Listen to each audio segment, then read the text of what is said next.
Hi guys, welcome to our YouTube channel. This is day 6 at nakatulog dito si Alex. Kaya nakaka-irritabe. May gagawin na naman ang kalokohan sa kanya. Lagyan natin siya para hindi ko alam kung masasaksik ba o hindi.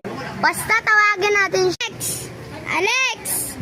Oy, kita-kita kong pit mo. Ano ako talaga yun? Challenge ulit sa'yo. Ganito ha, kung hindi na shoot, di wala kang candy. Okay? Walang iyakan to, yan ka na naman eh. Basahan ha. Go, kamay mo. Go. Wala pa, di mo na shoot. Ikaw naman.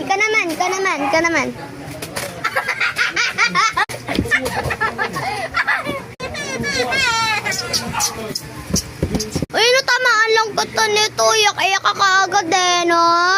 Sumbong ka. Tumakbo ka daw. Mamay, kasi naman ka sa nanay. Nung ka. Success yung vlog natin at nakatulog siya. Kasi nagsumbong siya sa nanay natin. Wala ko naman, joke lang yun. Wala, parang totoo talaga te. O kaya ayun, at nakatulog siya at huwag tayo maingay. Kasi pag nagising siya, grabe, baka alam niya na nagbablog ako. So, wala kang premyo, Alex ha. Sorry, bye-bye.